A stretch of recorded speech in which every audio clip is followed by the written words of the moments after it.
ito isa kong tanong dun sa sa protocol, no? Kahit ganyan ka high profile, dapat ba binibigyan ng pagkakataon na sumagot sa isang press conference? Well, yung usual na nakikita natin, hindi. Pero hindi ko alam yung rules. Di ba nakikita mo yung mga nahuhuli, nakatayo sa likod, tapos nagsasalita yung mga opisyal, di ba? Oo. Tapos hanggang hindi sila tinatanong, hindi sila nagsasalita. Paano? Pan ka eh. Di ba? Pugante ka eh. Pugante ka eh. Pugante ka eh. Pero parang obvious yung di ba, yung parang pagcambio nila Secretary Abalos doon no? Dahil napahiya sila ron sa picture, biglang nag-press con. Tapos parang it's too late to actually save the day for them eh. Pero para silang spokesperson. Ang sinasabi nila, in danger siya, no? Ganon. Ba't sila nagsasalita tungkol doon? Di ba? Ito, may magandang tanong si Joey Cortez. May sagot din ako rito eh. Pero si Alan muna. Who can take advantage of this fiasco and how? Actually, nakikita na natin yung nagtitake advantage. And legitimate itong issue na ito. Sige. Parang madaling basahin eh kung saan papunta itong diskusyon na ito. Alan, who and how? Well, the easy answer to that question is it depends on who Alice Guo will point at as the mastermind and or big fish behind this whole Pogo operation. If she points towards one particular color in the political spectrum, alam na. Then the other party, the warring faction, can take full advantage at idiin at gamitin ito, i-weaponize ito laban sa mga political rivals nila. Yan ba yung mga Duterte? Parang yun na. Feeling ko yun yung mga Duterte. Kasi nakikita na natin. Tama ba? Baka mali ako Baka lang mali ako. Hindi, tanong yan. Tanong yan. Parang hindi naman. Pag yan ang tinuro ni dismissed Pugante Mayor Alice Guo as being the mastermind, talagang yan na. That will be yet another nail. Hindi nga nail, baka ano na yan. The Rock of Gibraltar na yan, mahuhulog sa ulo nila. That's one. Pero so far, nagagamit naman ito ng mga Duterte. Yata, parang hindi naman. Para banata naman si Marcos, di ba? Well, nakafocus sila kay kanina kay Kibuloy eh. Lahat na doon Ay, sorry, excuse me. That's Pastor Apollo Kibuloy. Masyado kaming close. Appointed son of ganyan tapos ginaganyan. Hindi nila masyado pang na-maximize. Doon sila nakafocus Well, again, Sen, maybe I don't want to be giving free advice, but I would actually very much rethink that strategy because, the figures vary, but 68 up to 71% of Filipinos believe that the Kingdom of Jesus Christ is a cult. So if you're going to anchor any sort of Philippine, movement, people's movement around that, it's a very weak anchor dahil ang iniisip ng Pilipino, hindi ko po sinasabi na yun ang katotohanan, pero yun ang impression ng Pilipino, ay kulto yan. So, anong survey yan? Anong survey yung... it is I cannot disclose, Mr. Chairman, but... pero meron talaga? Seryoso, meron? Meron talaga. Ba't naman ganun ang tingin nila? Parang hindi ako makapaniwala na tingin na marami kulto. It boggles the mind, no, Ian? Yes. Talagang isang conundrum, it's such a puzzle, mystery that rivals all the mysteries of the universe. Yes. Or the pyramids. They seem to be very normal, very ordinary.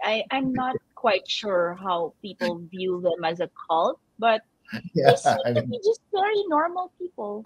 I would like to question that survey kasi ako kine-question ko yung credibility ng survey na yan. Hindi ako makapaniwala. Surveys are very, very unreliable if only, case in point, sinasabi nila 0.6 lang daw si Ronald Llamas when in fact we know that the figure is geometrically higher than that. Ito pala. 0.666. Hindi, tsaka ito, lagyan natin ng science, di ba? How would you explain all the expressions of support dito sa chat room natin for Senator Edu? Yan lang ba ang 0.6? Okay, ayoko na. Guys, sarcastic po ako Baka i-bash nyo ako. Sarcastic po ako. Okay. 0.666 nga. No. Hindi, yun just on the point on yung forces kasi nila ngayon are obviously the Duterte people are all obviously level 11 ang protection nila kay anong tawag niya sa sarili niya? Anak ng Diyos.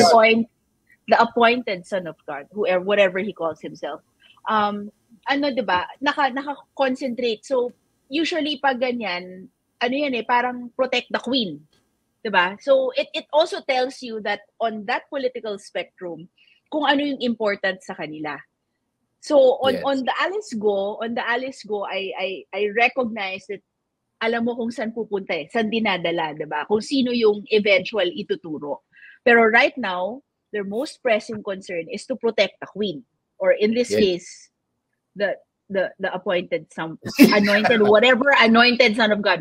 Again, whatever. So, yun yung, kumbaga yun ang, sa lahat ng pumuputok na bulkan, yun ang pinaka malala na ina-avert nila. So, that also tells you something. Why? Diba? Correct. Hindi ba tayo nagtataka? Bakit yun ang pinaka-importanteng order of the day para sa Hindi kami nagtataka, di ba, Secretary? Senator, hindi din siya nagtataka eh. Ako Wala. din. Hindi. Wala lang. Bakit nga ba? Wala. Ako, this is as clear as day to me. I am not at all wondering in any way, shape, or form. Baka ikaw lang yung malisyoso mag-isip, Attorney Abby. Hindi namin naisip yun. Baka nga. Oo nga. Baka na hindi sumagi sa isip namin yun eh. Uy! Talaga ba? Ako lang? Friday. Ay, oo. Sasama ba kayo? Oo nga, nagpunta ba kayo ngayon? Di ba Friday nga? Bakit tayo nandito? Tatawag yun. Ilan na kaya yung kwan? Nasara na kaya yung EDSA ng People Power? Pigo, kinakabahan na yung mga tao eh. Oo, di ba? Nasara ng baha. Baka sumasabog na yung bulkan. Hindi natin alam. No? Baka activated na yung crisis team ni BBM, no? Para pag-usapan yung mga options and possibilities. Nandun na sila sa war room ngayon, no? Huy! Si Harry Roque nandiyan, may kasamang 3 tao. Oo. Diba? Baka gano'n na. Executive assistant ba niya yung isa doon? Wala, umiyak na yung isang araw eh. Kahapon, umiyak. Umiyak ba? Ito, may nagtatanong pala, hindi natin nabasa kanina. Oh. Sabi, what do you think of BBM being unbothered by the selfies with Alice Guo, even explaining that taking selfies is a natural thing now? Yun yung kanyang crisis communication strategy to protect his people. Medyo kulang. Kaya siguro natanggal si Cheloy, no? Parang natanggal. Hindi, parang announce yata na wala na si Cheloy bago siya sumagot. Wala na. Si Cito na yung nakaupo. Si Cesar, no? Chavez. Cesar Chavez. Well, it's a very nuanced word that he used. This is the culture, this is the But to Sen Edu's point, it's not about culture or professionalism. It's really about common sense. Why would you take a picture with a pugante na may levity involved? Pwede kang magpa-picture sa pugante pero pareho kayong grim, somber, di ba? Pero yung naka-peace sign, nakangiti, nasa auto, para kayong bumili sa pansol, that's not a matter of culture anymore. Ikaw naman. Ang naisip ko dyan, sorry Kasi ikaw naman. Ikaw naman. Maganda sabay-sabay 1, 2, 3. Ikaw naman. Okay, sige. But yung dun sa sagot lang ni President Marcos. I find that very odd, and probably it tells us a little bit about his character. Kasi syempre sinalo niya si Secretary Abalos, 'di ba? Pinroteksyonan niya. When normally that would not be the case, 'di ba? In kumbaga yung mga CABSEC, 'di ba, Sec Ronald, ang tigas sa law if the president does something wrong, protect the king 'di ba? God save the king or the queen. Ito baliktad. So parang ako I find it odd. I'm not in a place to say it, but if I were around President Marcos, I would caution and advise na parang don't use your political capital for things like that. You have better things to do eh. Diba? Sayang ang kapital. Ikaw You do not naman. miss Ikaw naman. Ikaw naman. Yeah, oo, Wait, ikaw kasi, naman.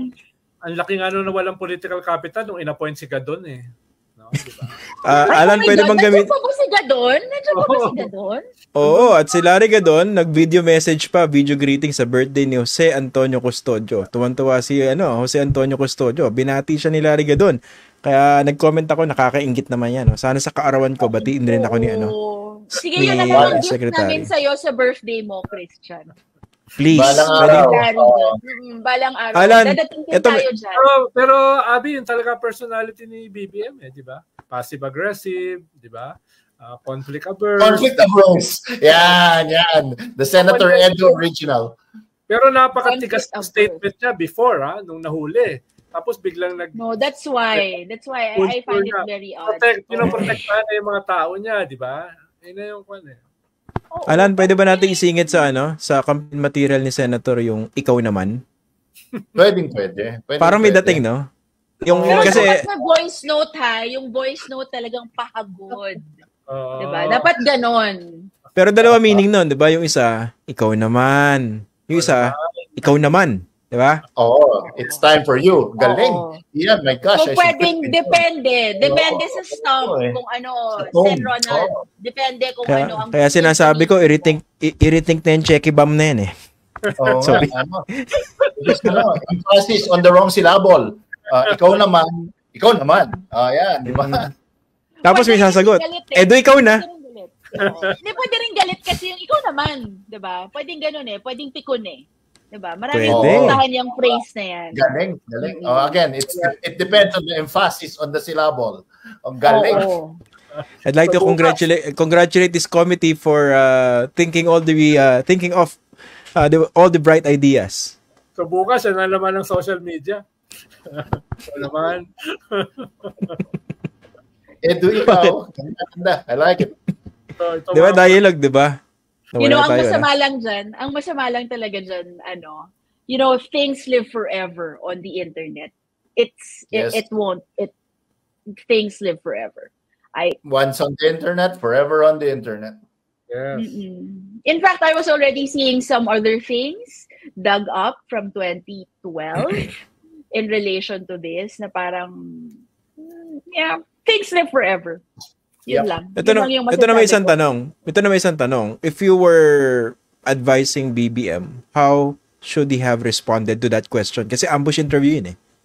Ano ba yung acceptable response coming from the president? Mag-focus siya sa cup half full.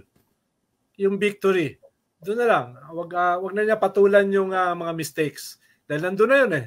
Doon na lang siya. Mag-message discipline siya. This is a very successful operation.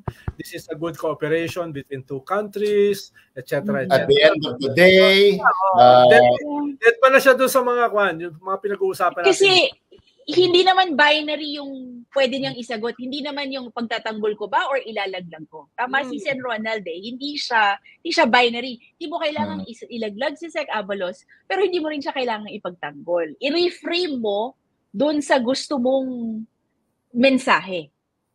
Diba? You drive that narrative. You don't let the narrative drive you. Ang tawag ko dyan, Tapos the sa art Lunes, of- sabi nga ni Alan, sa Lunes, iba na yung narrative. Oo. Yes. Ang tawag ko dyan, the art of responding without answering. 'Di ba? Sumagot pero hindi sumagot. I've never heard of this before, Ian. This is I don't know. What's alien that? Can you concept. explain that to me? Yeah, I this don't is know an what's alien. that.